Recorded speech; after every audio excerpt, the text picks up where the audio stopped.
Hello and welcome to this session of Talking Tech, Women and Girls in ICT. My name is Gayathri Girish Nair and I am a student enrolled in the BSc Computer Science program at Heriot-Watt University here in Dubai. Today, I am excited to be a part of the Girls in ICT initiative, and I am delighted to be having a discussion about tech and tech careers with Kenia Mattis, who strives to inspire social change through immersive storytelling. Our guest today, Kenia Mattis, is a founder of ListenMi, an award-winning animation and design studio. Her productions of note include the Sesame Street short film collaboration D is for Dress Up, the award-winning animation concept The Adventures of CamCam, Fimimoji.com, which is a WhatsApp sticker app, and greatercakes.com, which is this great website that allows kids to illustrate their own stories. So Kenia was also the Spark the Fire pitch winner at the 2016 Global Entrepreneurship Summit held at Stanford University and hosted by President Obama. So, wow, such a great guest we have here today with us on Talking Tech, a series that celebrates girls and women in tech being recorded around the world between Girls in ICT Day 2020 and Girls in ICT Day 2022. Girls in ICT Day is an international day marked on the fourth Thursday of each April. In 2021, this year, it was held on the 22nd of April. The objectives of the Girls in ICT Day is to help create a global environment that empowers and encourages girls and young women to consider studies and careers in the growing field of information and communication technology, or ICT.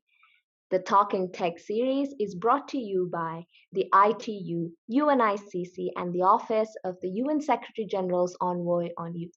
It is in support of Equals, the global partnership for gender equality in the digital age. Heriot-Watt University is pleased to be a partner on the session today. The Talking Tech Women and Girls in ICT series really hope to interest and inspire girls and younger women about a range of ICT careers that can be had. And this is done by highlighting some of the role model women like Kenia in tech today and having a discussion about their careers and journeys. This series also aims to offer diverse examples of how ICT is being used to support achievement of the Sustainable Development Goals and other UN goals. And this is just a great platform to showcase initiatives that are working with girls to support them in ICT studies and careers. So to kick this session off, I'd like to introduce you to my university, Heriot-Watt University. And they have really helped me to come into this world of tech. My experience at Heriot-Watt has been wonderful so far. All my professors are very helpful, approachable, and very knowledgeable. And something I absolutely adore about our university is that we're always informed about the various events that are happening, like this event, and also GITEX and Expo, and we're always encouraged to participate in these events. We have a tech club where any student can join and collaborate with other students and professors to work on tech-related projects. And our school office, which is the School of Mathematical and Computing Sciences, our school officer is a girl from my class. So there you go. Heriot-Watt is a very encouraging place to be, especially if you're in the tech industry or you're looking to be there. And as we all know, the tech field in today's age and time is definitely the place to be. And with such high demand and opportunities for talented professionals in the field, I really believe that the tech sector will hugely benefit from a more gender balanced approach. And that will make it a more holistic community to create better solutions for humanity. So I'm delighted to finally shift to a conversation with Kenia Mattis, a producer, creative entrepreneur, and founder of ListenMi, animation and design studio. Kenia, thank you so much for being here and kindly do share with us what was your journey like and what part of your job right now most relates to the tech industry and how? First of all, thank you so much for having me. It's really interesting and cool that we get to have this conversation as girls who are interested in ICT and creativity and storytelling and sort of how they all come together. That's actually a big part of my journey. So I didn't start out with the goal of doing what I'm doing now. I sort of stumbled into it because that's a mixture of my passion and sort of what I studied. So a little bit about what I studied, which was marketing and business. And I was always interested in figuring out, well, how can I, come up with a concept or an idea that could help people to solve problems, but do it in a way that is sustainable and that's viable? Because I was a marketing manager before, and I was very interested in entrepreneurship because of a course that I had studied in school. But I had no idea what I wanted to do when I was studying entrepreneurship. And then while I was working when I graduated, I came upon an opportunity to produce a series of audiobooks for kids. And I was so thrilled by the content and by the concept, and just also the joy that it brought to people who were listening to it, who were experiencing the story. And I was like, okay, well, how can we actually develop a platform to have this experience be, developed and scaled to other places so people who are not in Jamaica could experience stories that we tell here. And that was a seed, I suppose, that planted the idea to say, well, is there a business opportunity in producing content that brings joy to people's lives, but also can help companies to solve their storytelling needs while we're doing it. So that's sort of the mixture of things that led to the idea of saying, well, let's see how we can combine the three things of storytelling, culture, and technology. And that's what basically brought ListenMi Caribbean to into being. That's great. And it's like they say, necessity is the mother of invention, but it's not easy to have an idea and then take it all the way, get an actual product. That's very awesome. My area of interest right now is artificial intelligence and machine learning. So that's my idea. So I would love to know what part of your job or animation in general would you say has most benefited from the advent of AI? And what part of your job would you like AI to help you out with? Well, I'll tell you this much. In the production process for video or animation production, what we're seeing a lot more of is the ways that we can use technology and AI to automate some of the processes that often take a lot of time. So developing the script, for instance, is one thing, or even figuring out how to record the voiceover for your product, and even the animation process itself, because that can be a very tedious, time consuming process that requires an entire team.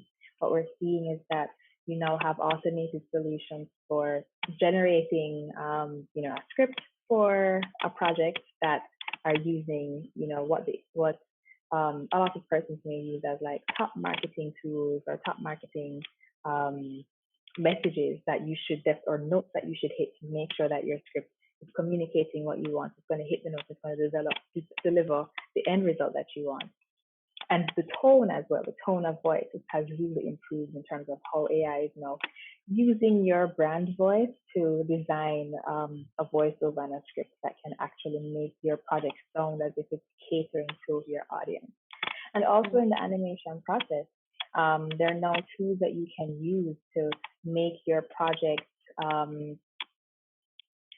essentially become a finished product as quickly as you want it to be, based on how short pre-production has now been cut down. And what I mean by this is you now have tools where you can pre-design what you want the animation moves to be, and then by puppetry you can now have everything happen live.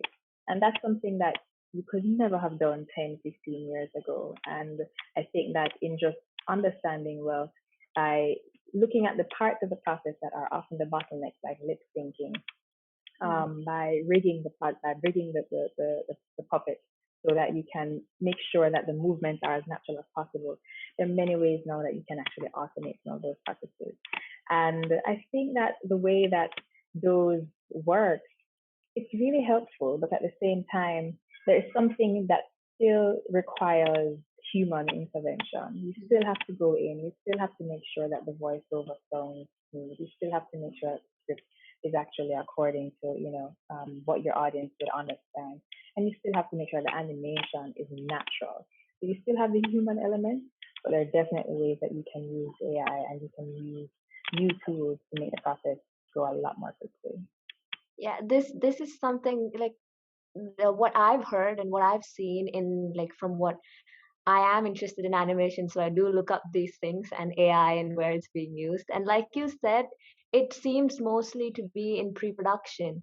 And you've Yeah. told right now, like in color correction and all of those things. So this is why I feel it's I've often heard like any at like seminar or anything I've attended, I've heard that people are afraid, is AI going to take away their jobs? But I don't think so, because like you said, in fields like this, in animation at least, it wouldn't, because there are things that AI simply cannot do, that the creative aspects, it has to come from a human being.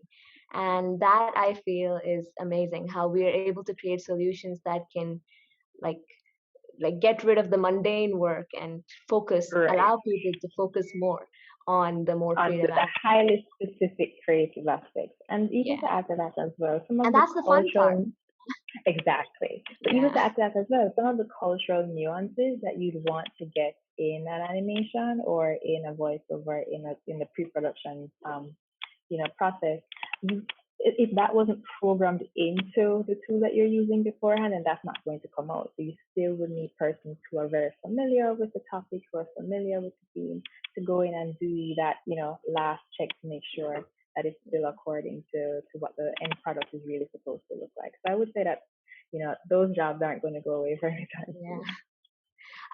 And that actually brings me to my third question. So I've seen that you are very passionate about storytelling and creative expression, and I am too. I love looking these things up and doing little things where I can. So I like making short films, things like that. So I'd like to know, is there a space in the tech industry for people who have an interest in creative expression?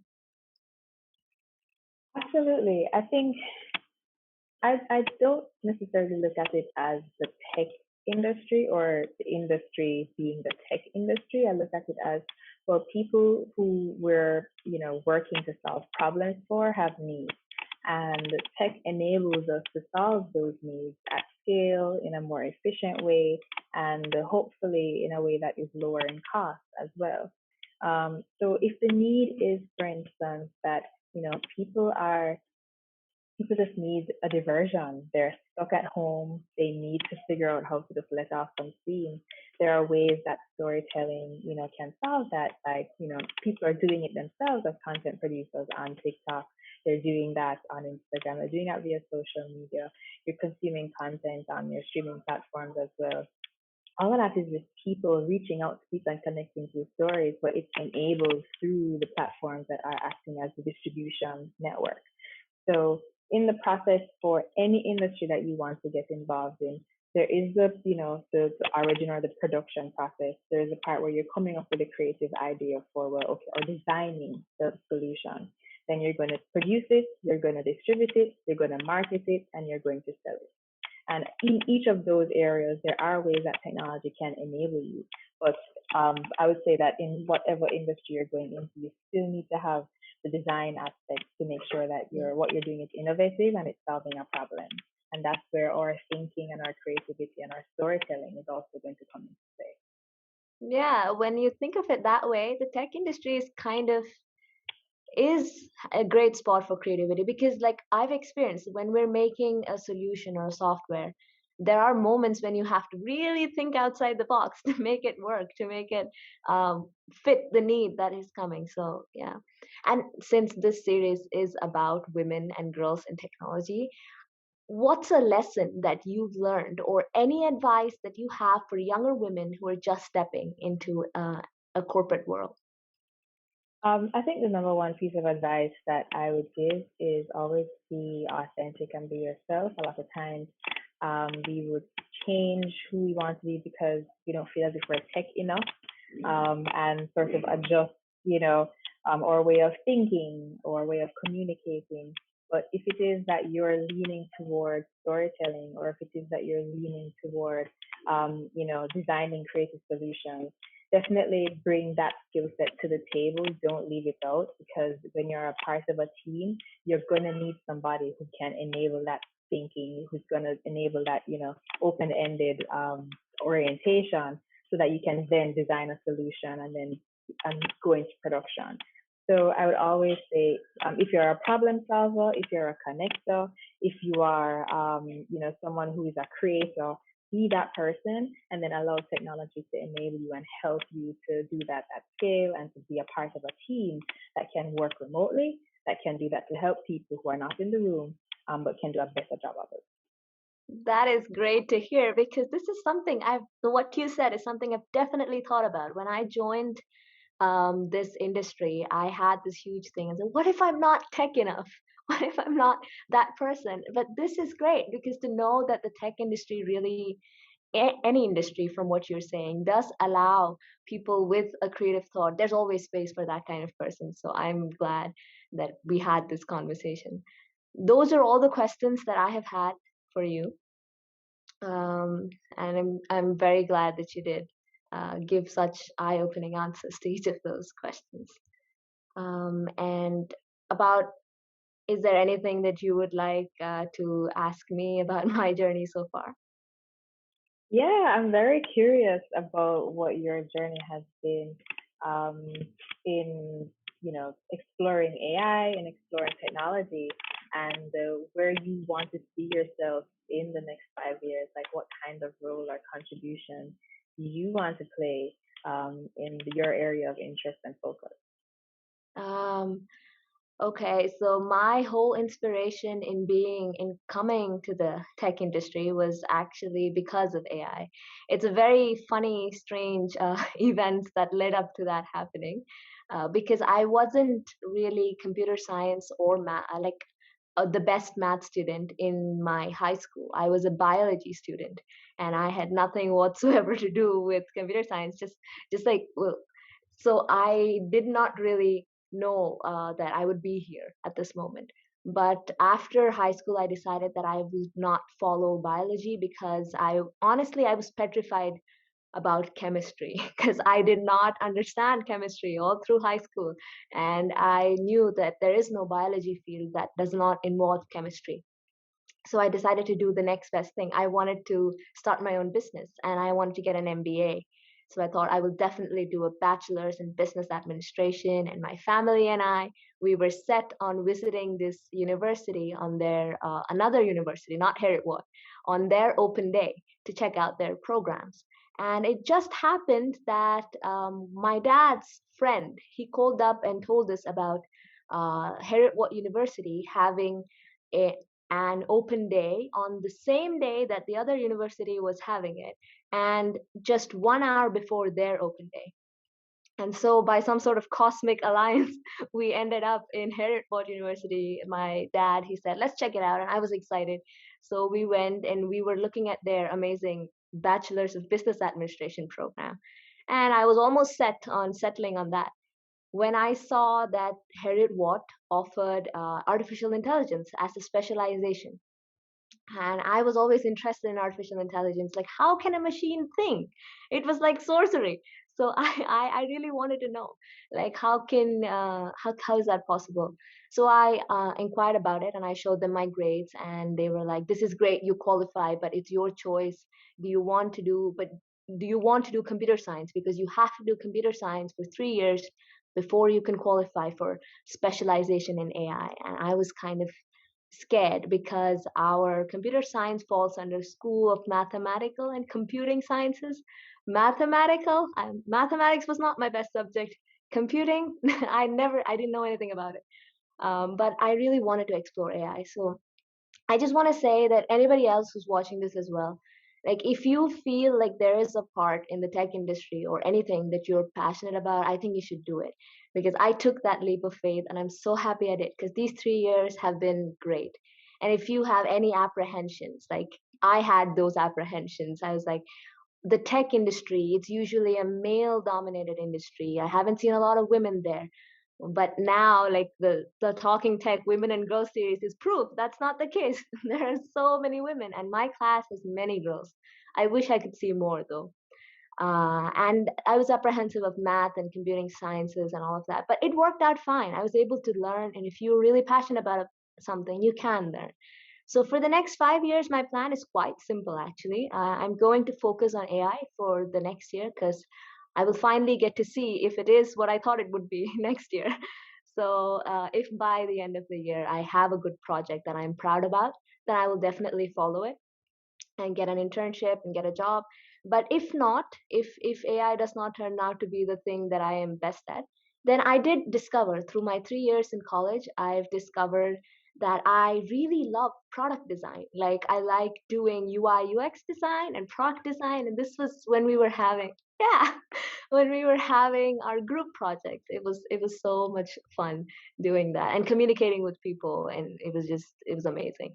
So I And would if be you a every product needs a great product designer. Every app, every online interface needs to Yeah, have good UI exactly. UX. So Yeah. And I discovered it by doing computer science. So I'm very happy about that. So it's either this or that, but I do want to get an MBA, but maybe after a while and hopefully someday, but not in the 5 years. I don't think so much is possible in the 5 years. I would like to start my own business someday. So that's my plan. the next 5 years sounds so action packed. It's amazing. Like I'm so Yeah. excited for what's gonna happen, and I'm pretty sure that whichever way you choose, whether it's AI or product design or UX or UI design, that you're gonna have a lot of fun because if you're passionate about it, I think that you're really gonna throw yourself into it and enjoy it. So I'm really happy to hear that. Thank you so much. I also want to take the opportunity to thank you for asking that question because, as you might have noticed from my Cosmic Alliance story, I was not a big planning person. I wasn't, but I realized that you have to plan because in university, I learned it the hard way that if you want to hit those deadlines, you have to plan. So, yeah, and this question that you asked really made me think about it, and I'm grateful I did. And I guess that wraps up our session today. And I hope that everybody who's watching this found it helpful and has something to take away from it today. And thank you so much, Kenia, for coming and doing this. It was Yeah, great having absolutely. you.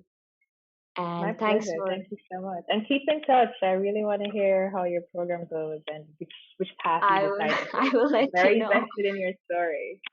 Thank you. I'll let you know. And thanks everybody for all the organizers for organizing this. Thank you. Take care, stay safe, and bye bye.